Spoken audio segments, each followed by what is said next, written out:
The morning sun cast a golden glow through the tall windows of Kensington Palace as Catherine, the Princess of Wales, sat quietly in her private study. The familiar weight of royal duty pressed upon her shoulders as she reviewed the day's schedule, each appointment carefully planned and scrutinized by the palace staff. At 31, she had grown accustomed to the relentless pace of royal life. But there were moments when the enormity of her responsibilities felt overwhelming. Catherine's fingers traced the edge of a photograph on her desk, a candid shot of her family taken during a private vacation in Scotland. In it, William's eyes crinkled with genuine laughter while their children, George, Charlotte, and Louis, played in the background. These stolen moments of normalcy had become precious treasures in their carefully orchestrated lives. The sound of footsteps in the hallway interrupted her thoughts. William appeared in the doorway, still wearing his morning exercise clothes, his hair slightly tousled from his run through Hyde Park.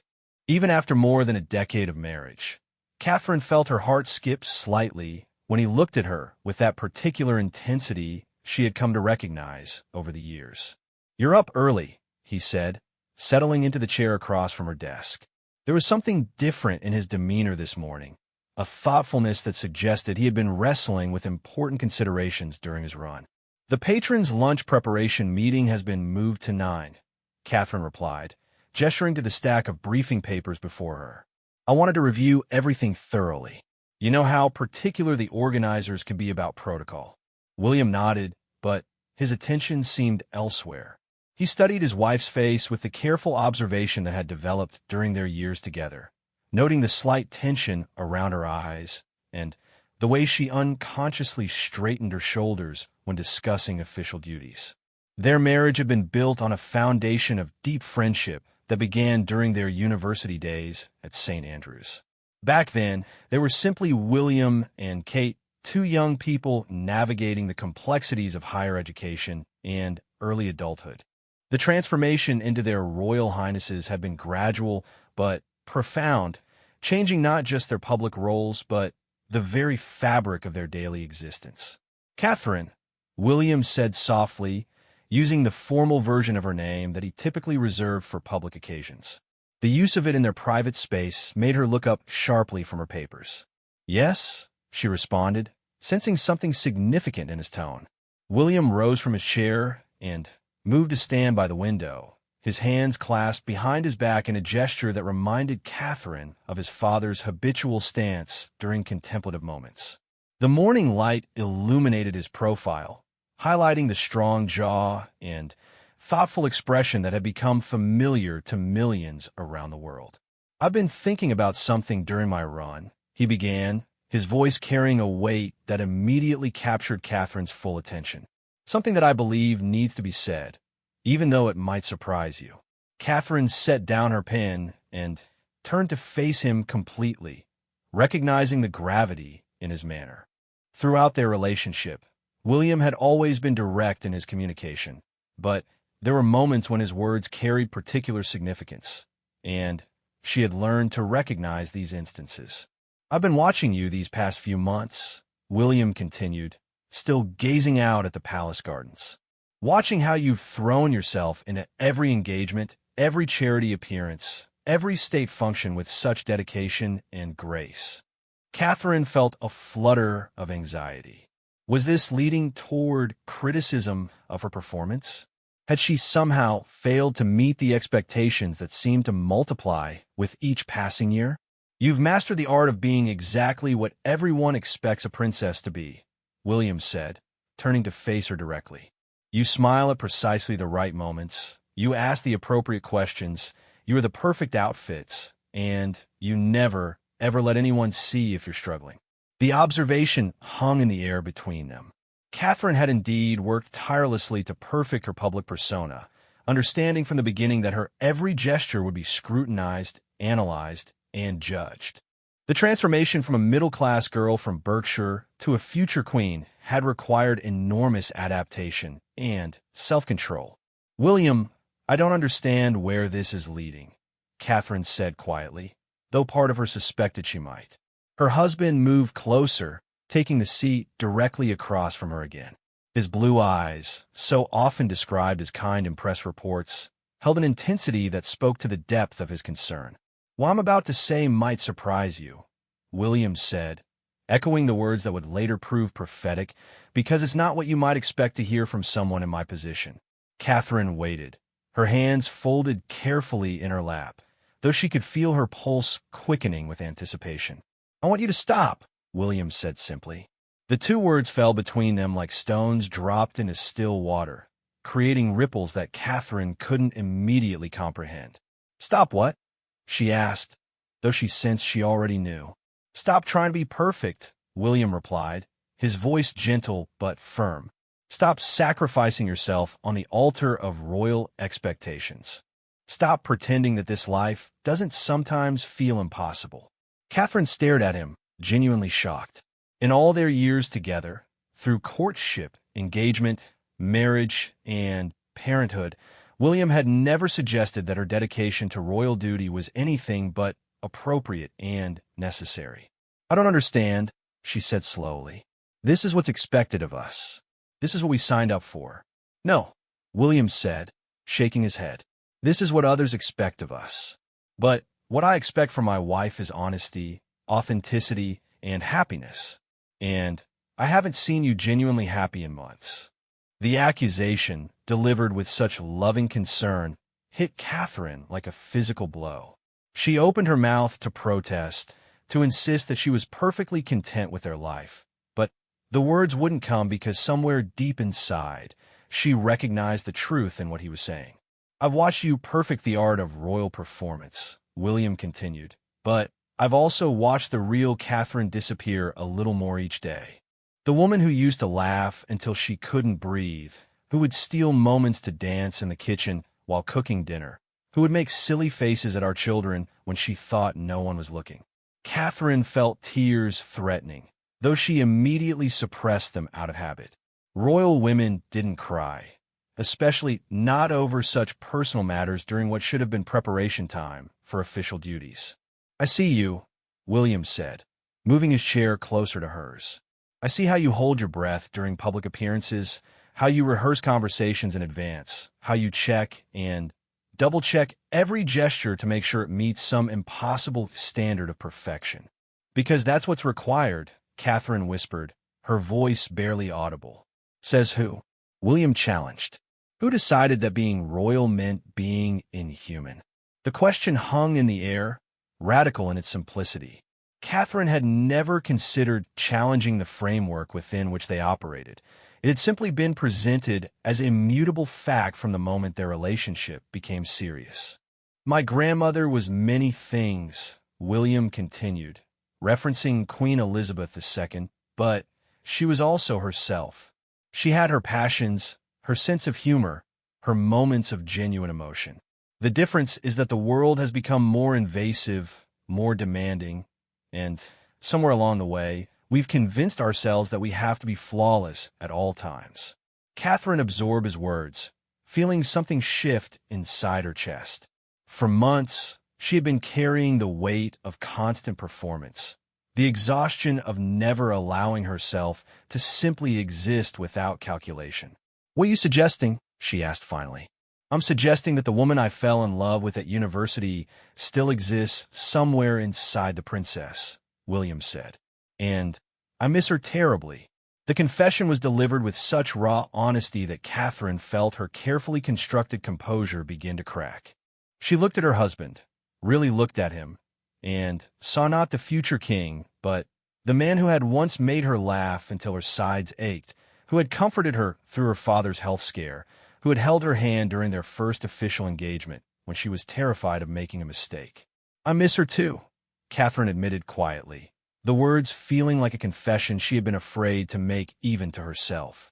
William reached across the space between them and took her hands in his. His touch was warm and familiar, grounding her in the reality of their connection beyond the roles they played for the world. "Then, let's find her again," he said simply. Catherine looked into his eyes and saw something she hadn't recognized in months. Not the careful concern of a royal husband monitoring his wife's performance, but the deep love of a man who had been watching the woman he adored disappear behind a mask of perfection. But the expectations, Catherine said, voicing the fear that had driven so much of her behavior. The criticism, if we're not exactly what people want us to be, will always exist, William finished.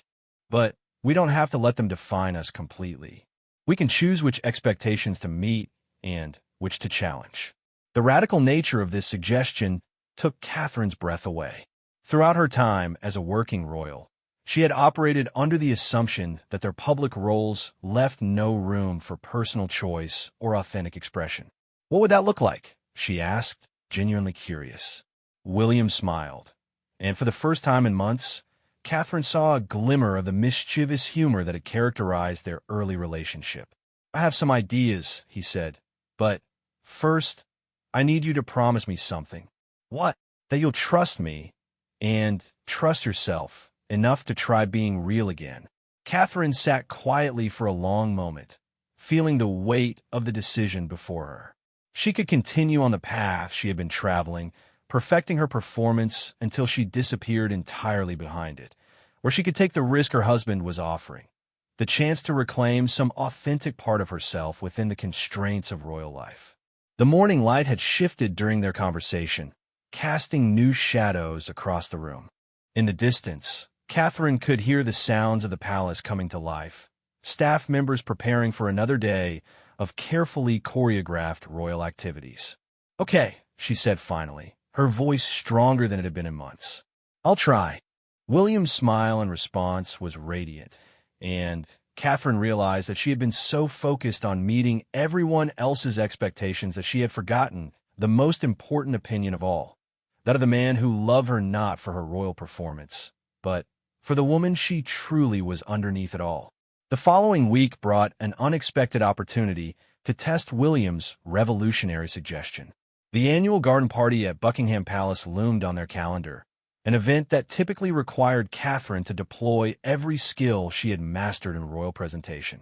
Hundreds of guests, countless photographs, and hours of carefully managed conversations with dignitaries, charity representatives, and members of the public. Catherine stood before her full-length mirror in the dressing room of their Kensington Palace apartment, examining her reflection with unusual uncertainty. For years, her preparation for such events had been methodical and precise. She would select an outfit that photographed well from multiple angles, practice her conversation starters, and mentally rehearse appropriate responses to likely questions. This morning felt different. William's words from the previous week echoed in her mind. Stop trying to be perfect. But decades of conditioning didn't disappear overnight, and Catherine found herself struggling to understand what authentic behavior would look like within the rigid framework of royal protocol. You're overthinking it, William said from the doorway, where he had been watching her unusual hesitation. Catherine turned to face him, noting how naturally he wore his formal morning dress. The ease with which he inhabited his royal role had always amazed her, though she was beginning to understand that his comfort came not from perfection, but from an innate acceptance of himself within the role. I don't know how to not overthink it, Catherine admitted. Every garden party is photographed by dozens of photographers. Every conversation is potentially recorded. Every facial expression becomes tomorrow's headlines. William approached her, adjusting his own tie with the casual efficiency of someone who had been dressing for royal events since childhood. His movements lacked the careful deliberation that characterized Catherine's preparations, and she envied his apparent comfort. Do you remember the first garden party we attended together? William asked, settling into the chair near her dressing table. Catherine smiled despite her anxiety. You mean when I spent 3 hours researching the proper way to hold a teacup, and still managed to spill Earl Grey on the mayor of Winchester's wife? Exactly, William said, his eyes lighting up with the memory. And do you remember what happened after? She laughed and told me about the time she accidentally wore 2 different colored shoes to meet the Queen Mother, Catherine recalled. We ended up talking for 20 minutes about guarding disasters. That was the moment I knew you'd found your footing, William said. Not because you were perfect, but because you were real. That woman genuinely liked you. not because you followed protocol flawlessly, but because you showed her you were human. Catherine considered this perspective, so different from the lens through which she had come to view that early mistake. In her memory, the spilled tea had become a symbol of her inexperience and potential for embarrassment. But William remembered it as a moment of authentic connection. "What if I make a bigger mistake today?" Catherine asked, voicing the fear that had driven her toward increasing perfectionism over the years. "Then, we'll handle it," William said simply. "Together." The certainty in his voice provided a comfort that Catherine hadn't realized she needed. For so long, she had felt that the weight of royal representation rested entirely on her individual performance. But William's words reminded her that they were partners in this unusual life. An hour later, they stood in the receiving line at Buckingham Palace, greeting the steady stream of guests who had been invited to the garden party. Catherine had attended dozens of such events, but today she approached each interaction with a different mindset, focusing on genuine curiosity about the people she met rather than anxiety about her own performance. "Your Royal Highness," said a woman in her 60s, wearing a beautiful floral dress and a hat that had clearly been selected with great care for this special occasion. "I'm Mrs. Patterson from the Children's Literacy Foundation." Catherine had been briefed on the foundation's work, but instead of delivering her practiced response about the importance of early childhood education, she found herself genuinely interested in Mrs. Patterson's personal connection to the cause. "Tell me about the children you work with," Catherine said, noting how the woman's face immediately brightened at the unexpected invitation to share details. "Oh, Your Royal Highness, they're remarkable. Just last week, we had a 7-year-old boy who had never shown interest in books suddenly become fascinated with stories about dinosaurs. His teacher says he's reading above grade level now." Catherine felt a genuine smile spread across her face as she listened to Mrs. Patterson's obvious passion for her work. This wasn't the careful, measured smile she had perfected for photographs, but an authentic response to a story that touched her as a mother and as someone who genuinely cared about children's welfare. "That's wonderful," Catherine said. "As a mother, I know how transformative it can be when a child discovers a love for reading. What do you think made the difference for this particular boy?" The conversation continued naturally, with Catherine asking questions driven by real curiosity rather than protocol requirements. She noticed that Mrs. Patterson relaxed visibly, speaking more freely about both the challenges and successes of her organization. William, standing nearby and overhearing parts of their conversation, felt a surge of recognition and relief. This was the Catherine he remembered from their early days together, the woman who approached new people with genuine interest and natural warmth. As the afternoon progressed, Catherine found herself falling into a rhythm that felt both familiar and foreign. She was still observing royal protocol, still maintaining the appropriate level of formality, but there was something fundamentally different in her interactions. Instead of focusing on saying the right things, she concentrated on listening authentically to what people shared with her. When she met a young veteran who had started a mental health advocacy group, Catherine found herself sharing a brief but heartfelt observation about the importance of supporting those who had served their country. When she spoke with an elderly man celebrating his 60th wedding anniversary, she asked genuine questions about the secrets to a lasting marriage, listening thoughtfully to his advice. "You know, Your Royal Highness," the elderly man said with a mischievous twinkle in his eye, "the secret isn't avoiding arguments. It's learning to argue about the right things. My wife and I still disagree about proper tea brewing techniques after all these years." Catherine laughed, a real laugh that bubbled up spontaneously, and several nearby photographers captured the moment. But, for once, she didn't worry about whether the expression was appropriate or how it would appear in tomorrow's papers. The conversation was too delightful to spoil with self-consciousness. As the garden party continued, Catherine began to notice something unexpected. Her interactions felt more natural and flowing, but they also seemed more meaningful to the people she met. Without the barrier of perfectly rehearsed responses, she was able to connect with guests in ways that felt both more personal and more impactful. During a brief break between formal introductions, William approached her near the rose garden where they could speak privately for a moment. "How are you feeling?" he asked quietly. Catherine considered the question seriously. Her feet hurt from standing in formal shoes for hours. She had a slight headache from the combination of sunshine and concentration, and she was aware that her carefully styled hair had begun to show the effects of a warm afternoon breeze.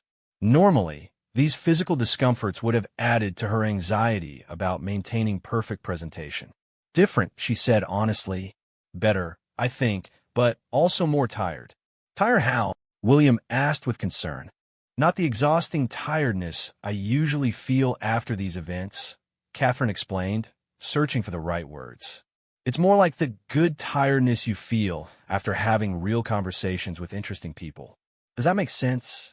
William's smile was radiant. "Perfect sense." As they returned to their duties, Catherine reflected on the subtle but significant shift in her experience. The guests were the same, the setting was unchanged, and the protocol requirements remained identical. But her approach had fundamentally altered the nature of her participation. Later that evening, as they reviewed the day's events in the privacy of their home, Catherine discovered that her memory of the garden party was remarkably different from those of previous years. Instead of a catalog of potential mistakes avoided or protocol successfully navigated, she remembered individual people and genuine moments of connection. "Mrs. Patterson invited us to visit her literacy program," Catherine told William as they shared a late dinner. "She said the children would love to meet us, but more importantly, I think we could actually learn something valuable about their teaching methods."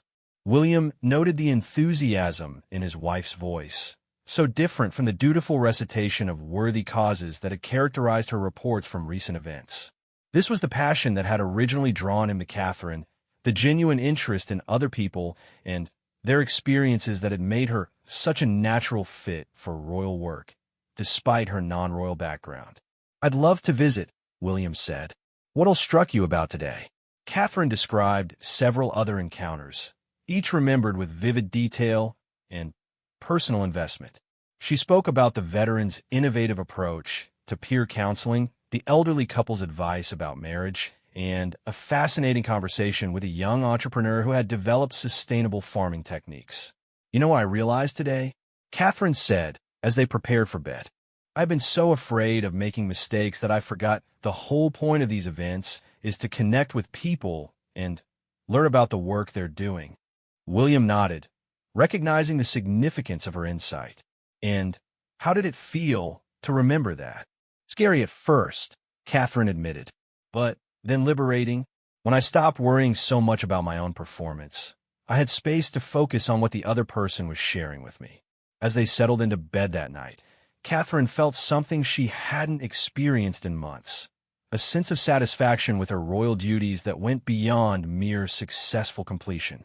For the first time in a long while, she looked forward to the next day's engagements not as tests to be passed, but as opportunities for meaningful interaction. William, lying beside her in the darkness, felt a profound sense of relief. The woman he had fallen in love with was still there, beneath the layers of royal training and perfectionist anxiety. Today had proven that it was possible for Catherine to be both authentically herself and effectively royal, that these two aspects of her identity didn't have to be in constant conflict. "Thank you," Catherine whispered into the darkness. "For what?" William asked. "For reminding me who I am underneath all the rest of it." William reached for her hand, squeezing it gently. "You never stopped being her. You just needed permission to let her show." 3 months after the garden party revelation, Catherine found herself facing her most challenging test yet. The annual state visit from the President of France required the full ceremonial treatment, elaborate dinners, formal receptions, and countless opportunities for diplomatic missteps. It was exactly the kind of high-stakes event that had previously sent Catherine into weeks of anxious preparation. But this time, something was different. As Catherine reviewed the briefing materials in her study, she approached them with curiosity rather than dread. Instead of memorizing every detail about French politics and cultural preferences, she focused on identifying genuine points of interest that might lead to meaningful conversations. "You seem calmer about this than usual," William observed, finding her curled in an armchair with a book about contemporary French art rather than a stack of protocol documents. "I am, actually," Catherine said, looking up with surprise at her own admission. "I've been thinking about what you said months ago, about being real rather than perfect." William settled into the chair across from hers, noting the relaxed way she held herself. The rigid posture that had characterized her preparation for previous state visits was notably absent. "What does that look like for this week?" he asked, genuinely curious about her evolving approach. Catherine closed her book, marking her place with a finger. "Well, instead of trying to become an expert on every possible conversation topic, I've been thinking about what genuinely interests me about French culture. The art, the approach to family life, their environmental initiatives. And if conversation topics come up that you don't know much about, then I'll ask questions," Catherine said with a shrug that would have seemed impossibly casual to the woman she had been a year earlier. "Isn't that what curious people do?" William smiled, recognizing the fundamental shift in his wife's mindset. Where she had once approached royal duties as tests to be passed through perfect performance, she now seemed to view them as opportunities for genuine engagement and learning. The first test came sooner than expected. At the welcome ceremony for the French president and his wife, Catherine found herself in conversation with the president's wife, an accomplished academic and advocate for women's education. In previous years, Catherine would have prepared extensively for this interaction, memorizing appropriate talking points and safe conversation topics. Instead, she found herself genuinely curious about the other woman's work and perspective. "I understand you've been advocating for increased access to higher education for women in developing countries," Catherine said after the formal introductions. "What drew you to that particular cause?" The president's wife, clearly accustomed to more superficial conversational exchanges at such events, seemed pleasantly surprised by the genuine interest in Catherine's question. "It began during my own university years," she replied. "I had a roommate from Senegal who was brilliant, but struggled with the financial barriers to continuing her education. It opened my eyes to how many talented young women never get the opportunities they deserve." Catherine leaned forward slightly, her interest clearly authentic. "That must have been a formative experience. Have you been able to stay in touch with your roommate? Did she eventually complete her studies?" The conversation flowed naturally from there, with Catherine asking thoughtful follow-up questions and sharing her own observations about educational barriers she had encountered during her charity work. What could have been a stilted diplomatic exchange became a genuine discussion between two women who shared common concerns. William, observing from nearby during his own conversations with French officials, noted the animated way Catherine engaged with the president's wife. Her body language was open and interested, her expressions natural and varied. Most importantly, she seemed to be enjoying herself rather than enduring a royal obligation. Later that evening, at the state banquet, Catherine faced what had always been one of her most anxiety-producing royal challenges: the formal dinner with its elaborate protocol requirements and opportunities for highly visible mistakes. The seating arrangements, the multiple courses, the careful timing of conversations, all while being photographed extensively and scrutinized for every gesture.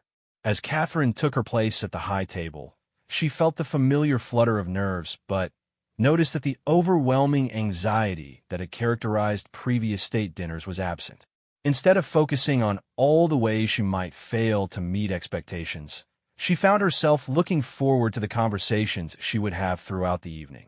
Her dinner partner to the left was the French Minister of Culture, a distinguished woman in her 50s who had overseen several important cultural exchanges between Britain and France. Instead of launching into her prepared talking points about the importance of cultural diplomacy, Catherine found herself genuinely curious about the minister's personal relationship with art and culture. "I've always wondered," Catherine said as the first course was served, "how someone develops a passion for cultural policy. Did you begin as an artist yourself, or did you come to appreciate the arts from a different perspective? The minister smiled, clearly pleased by the personal nature of the question. Actually, I was terrible at art as a child. Absolutely hopeless with a paintbrush. But I grew up in a small town with a magnificent cathedral, and I became fascinated by how art and architecture could move people emotionally, even centuries after their creation. That's fascinating, Catherine responded, her interest entirely genuine. I've had similar experiences visiting historical sites with our children. There's something powerful about standing in a space where people have gathered for worship or celebration for hundreds of years. The conversation continued throughout the evening, touching on everything from the challenges of preserving historical art to the role of creativity in children's development. Catherine found herself sharing personal anecdotes about visiting museums with George, Charlotte, and Louis, and the minister reciprocated with stories about her own grandchildren's artistic adventures. What struck Catherine most powerfully was how much more she was learning through this approach. Instead of delivering information she had memorized about British cultural initiatives, she was gaining genuine insights into French perspectives and approaches. The conversation was educational for both participants in ways that scripted diplomatic exchanges never achieved. During a brief pause between courses, Catherine caught William's eye across the table. He was engaged in his own animated conversation with the French president about environmental conservation efforts, and she could see the same natural enthusiasm in his manner that she felt in her own interactions. When their eyes met for a moment, William's subtle nod of approval and genuine smile told her everything she needed to know. This was working. Not just the diplomatic objectives of the evening, but the personal experiment in authenticity they had begun months earlier. After dinner, the evening continued with entertainment in the palace's music room. As guests mingled over coffee and petit fours, Catherine found herself in a conversation with a group that included both British and French cultural figures. Instead of feeling pressure to represent British cultural achievements perfectly, she found herself asking questions that reflected her genuine curiosity about the creative process and cross-cultural collaboration. What I find interesting, she said to a French filmmaker who had been describing his latest project, is how differently British and French audiences respond to the same visual storytelling techniques. Have you noticed particular differences in what resonates emotionally with different cultural audiences? The filmmaker's eyes lit up with enthusiasm as he began describing his observations about cultural differences in narrative preferences. His comments sparked responses from the British participants in the group, and Catherine found herself facilitating a fascinating discussion about art, culture, and national identity. What surprised her most was how natural it felt to be learning rather than performing. For so many years, she had approached such events with the assumption that her job was to demonstrate knowledge and competence. But tonight, she was discovering that her role could be that of an intelligent and curious participant in meaningful exchanges. As the evening wound down, Catherine reflected on how fundamentally different this state visit felt from previous ones. The same protocols had been observed, the same diplomatic objectives achieved, but her personal experience had been transformed by her shift in approach. During the car ride home to Kensington Palace, William broke the comfortable silence between them. "That was remarkable," he said quietly. "What was?" Catherine asked, though she suspected she knew what he meant. "Watching you tonight. You weren't performing the role of a princess engaged in cultural diplomacy. You were just being Catherine, who happens to be curious about art and genuinely interested in other people's experiences." Catherine considered his observation. It felt different too, more like an evening of interesting conversations that happened to be taking place at a state banquet, rather than a royal duty I had to execute perfectly. "And how was it diplomatically?" William asked with a slight smile, knowing the answer. "Actually, I think more effective," Catherine admitted with some surprise. The president's wife asked if I would be interested in collaborating on an educational initiative. The culture minister invited us to visit a restoration project they're doing at Versailles. These felt like genuine offers based on real connections, not just diplomatic politeness. William nodded, recognizing the truth of her assessment. Authentic engagement had proven more diplomatically valuable than perfect performance. You know what the most surprising part was? Catherine continued. I actually enjoyed myself. I learned things I hadn't expected to learn, had conversations I'll remember for reasons beyond their diplomatic significance. As they arrived home, Catherine felt a profound sense of satisfaction that extended beyond successful completion of royal duties. For the first time in years, a major state occasion had left her feeling energized rather than drained, connected rather than isolated by the weight of representation. Later, as they prepared for bed, Catherine found herself looking forward to the remaining events of the state visit rather than dreading them as endurance tests. The realization that she could be both authentically herself and effectively royal had fundamentally transformed her relationship with her public role. William, she said as they settled into bed, I understand now what you meant about stopping trying to be perfect. What do you mean? When I stopped worrying about being the perfect princess, I became much better at actually being a princess. The connections were more real, the conversations more meaningful, the whole evening more successful. William reached for her hand in the darkness. That's because being perfect was getting in the way of being effective. Catherine squeezed his hand, feeling grateful beyond words for his insight and patience. The woman who had been buried under years of performance anxiety was finally re-emerging, and she was discovering that authenticity and royal effectiveness were not only compatible, but mutually reinforcing. Thank you for seeing that before I did, she whispered. Thank you for being brave enough to try something different. A year had passed since William's surprising revelation about authenticity, and the transformation in Catherine's approach to royal life had become evident to everyone around her. The change wasn't dramatic or sudden, but rather a gradual flowering of confidence and genuine engagement that enhanced every aspect of her public role. On a crisp autumn morning, Catherine stood in the nursery of their youngest child, Louis, watching him play with building blocks while Charlotte and George prepared for school. These quiet family moments had always been precious, but now they felt different. She no longer experienced the constant underlying anxiety about transitioning from private mother to public princess. The boundaries between her roles had become more fluid and natural. William appeared in the doorway, already dressed for the day's official engagements, but taking a moment to observe the peaceful domestic scene. Over the past year, he had watched his wife rediscover parts of herself that had been buried under the weight of royal expectations, and the change in her had positively affected their entire family dynamic. Ready for today? He asked, settling on the floor beside Louis, who immediately abandoned his blocks to climb onto his father's lap.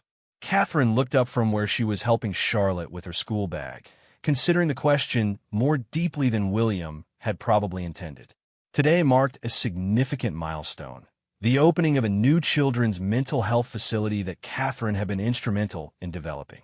It represented the culmination of months of planning, fundraising, and coordination, and it would be one of her most high-profile solo engagements of the year. I think so, Catherine said, her voice carrying a confidence that hadn't been there a year earlier. But, more importantly, I'm genuinely excited about it. The distinction between being ready and being excited was significant. In the past, Catherine's preparation for major events had been driven by anxiety and the need to avoid mistakes. Now, her anticipation stemmed from authentic enthusiasm about the project itself and the people she would meet. An hour later, after seeing the children off to school, Catherine and William shared a quiet breakfast in their private dining room. The morning newspapers lay folded on the sideboard, unread. Catherine had gradually weaned herself from the obsessive monitoring of press coverage that had once consumed her mornings, focusing instead on the substance of her work rather than its public reception. I received an interesting phone call yesterday, William said, buttering his toast with a casual manner that indicated important news delivered conversationally. From whom? Catherine asked, looking up from her own breakfast. The Prime Minister, William said, watching his wife's reaction carefully. She wanted to discuss your work on children's mental health initiatives. Catherine felt a flutter of curiosity rather than the panic that such official attention would have triggered in the past. What kind of discussion?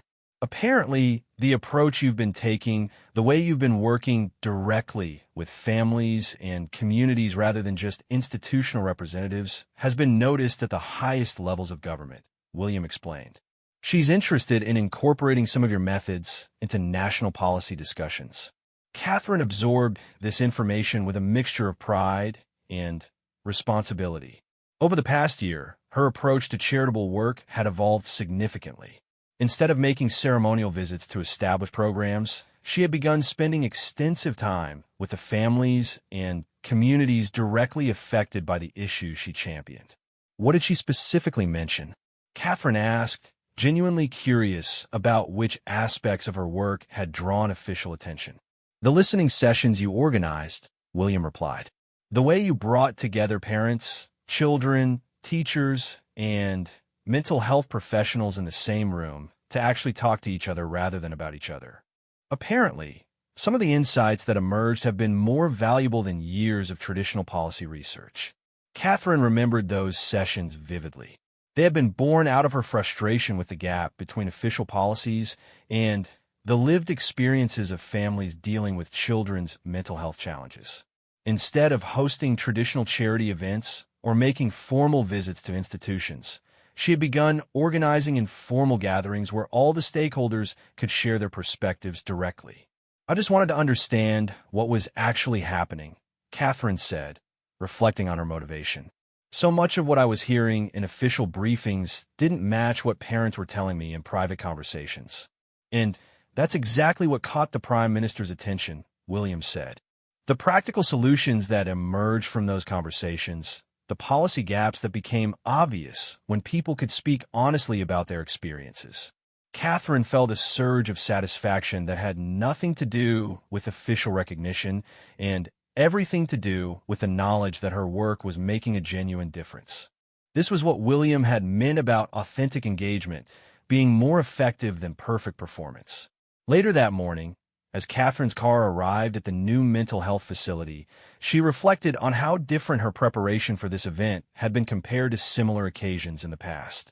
Instead of memorizing talking points and rehearsing appropriate responses, she had spent the previous week meeting with families who would benefit from the facility's services, understanding their specific needs and hopes for the program.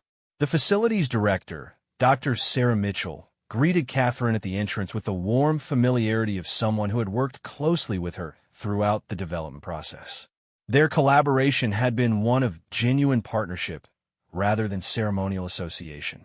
Your Royal Highness, we're so grateful for your involvement in making this possible, Dr. Mitchell said as they walked through the bright, welcoming reception area. Please, call me Catherine when we're working together, Catherine replied, a request that would have seemed impossible in her more formal past. And I should be thanking you. This project has taught me more about children's mental health than years of traditional briefings. As they toured the facility, Catherine engaged with staff members, families, and children with a natural curiosity and genuine interest that had become her hallmark. Instead of asking the polite, general questions that characterize traditional royal visits, she inquired about specific challenges, innovative approaches, and personal experiences. When she met 8-year-old Emma, who was participating in one of the facility's art therapy programs, Catherine didn't deliver a rehearsed comment about the importance of creative expression. Instead, she examined Emma's painting with genuine interest and asked thoughtful questions about the child's artistic choices.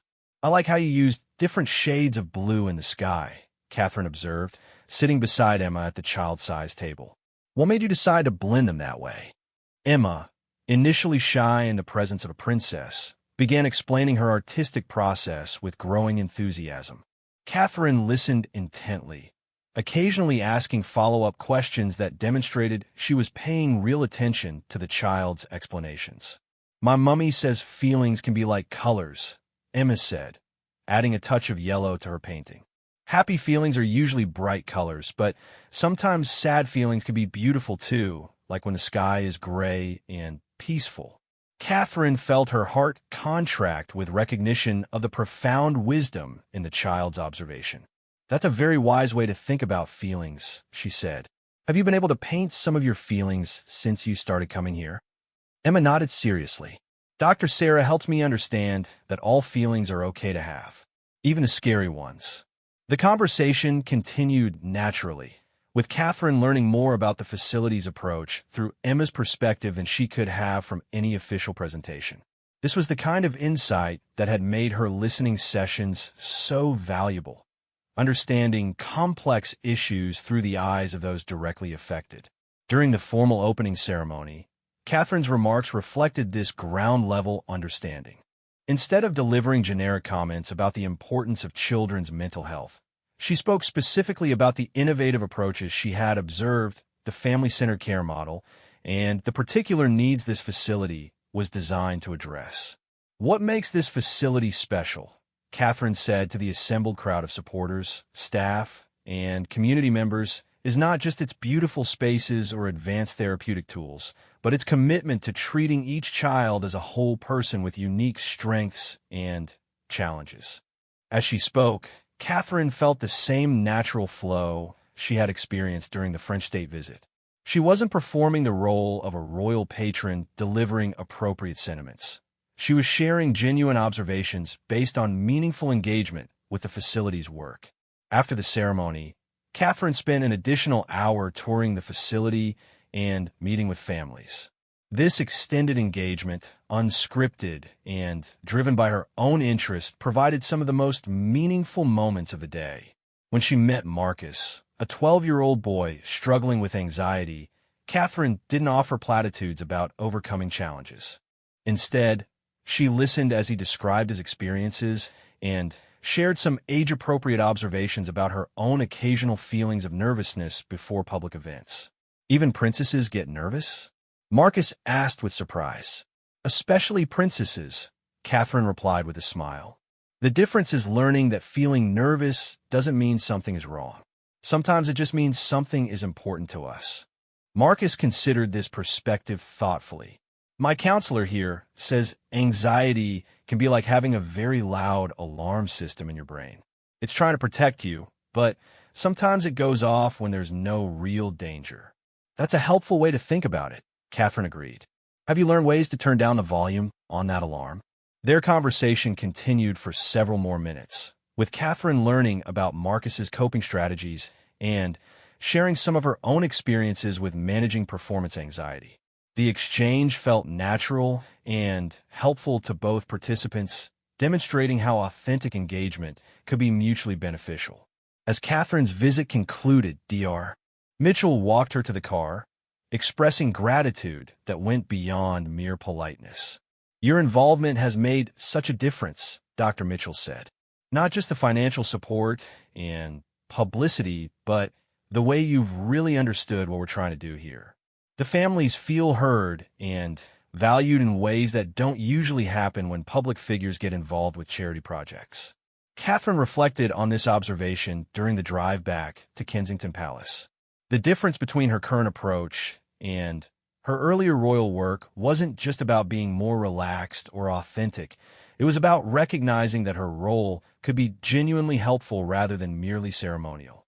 That evening, as she shared the day's experiences with William, Catherine found herself focusing on the substantive aspects of her visit rather than worrying about her performance or public reception. "Marcus taught me something interesting about anxiety management," she told William as they prepared dinner together, a domestic routine they had maintained despite their public roles. His counselor uses this metaphor about brain alarm systems that I think could be helpful for other children we meet. William listened as Catherine described her various conversations throughout the day, noting how she processed the experience in terms of learning and connection rather than successful duty completion. "You know what strikes me about the way you talk about these events now?" William said as they sat down to eat. "What? You're not reporting on your performance anymore. You're sharing what you discovered. The focus has shifted from how well you did to what you learned and how it might be useful." Catherine paused, recognizing the truth in his observation. I suppose that's because the events themselves feel different. When I'm genuinely engaged with what's happening, there's so much more to process and think about than whether I said the right things or looked appropriate. And paradoxically, William added, the right things and appropriate appearance seem to take care of themselves when you're focused on the substance. Catherine nodded, understanding now why William's original advice about authenticity had been so transformative. By stopping her attempts to be perfect, she had become more effective at achieving the actual goals of her royal role: meaningful engagement with important causes and genuine connection with the people affected by them. As they finished dinner, Catherine felt a deep sense of satisfaction with her day that extended far beyond successful completion of official duties. She had learned things that would inform her future work, made connections that felt personally meaningful, and contributed to something that would have a lasting impact. "William," she said quietly, "I need to tell you something." "What?" he asked, noting the serious tone in her voice. "What you said to me that morning about stopping trying to be perfect, about being real instead, it didn't just change how I approach royal duties," Catherine said, her voice filled with emotion. "It gave me back parts of myself I thought I had lost forever." William reached across the table to take her hand, understanding the profound nature of what she was sharing. The woman who could spend hours talking to children about their art, who could get genuinely excited about policy discussions, who could find joy in her work rather than just endurance. She was still there, Catherine continued. But I had buried her so deep under expectations and performance anxiety that I had forgotten she existed. "I never forgot," William said softly. "That's the woman I fell in love with. And that's the woman who makes the best princess because she's the most authentically herself." Catherine felt tears threatening, but this time she didn't suppress them out of habit. The ability to feel and express genuine emotion, even in private, was part of the authenticity she had reclaimed. "Thank you for seeing her when I couldn't," Catherine whispered. "And thank you for believing she could coexist with the role I needed to play." William squeezed her hand, feeling profound gratitude for the journey they had taken together over the past year. What had begun as concern for his wife's well-being had become a transformation that strengthened not only Catherine's relationship with her public role, but also their marriage and family life. "You don't play the role anymore," William observed. "You found a way to be yourself within it, and that makes all the difference." As they cleared the dinner dishes together, Catherine reflected on the unexpected truth in William's words from that surprising morning conversation a year earlier. She had thought authenticity and royal effectiveness were incompatible, but she had discovered instead that they were mutually reinforcing. The more genuinely she engaged with her role, the more meaningful impact she was able to make. And perhaps most surprisingly of all, the woman she had become was not a compromise between her authentic self and royal expectations, but a fuller expression of her potential than she had ever imagined possible.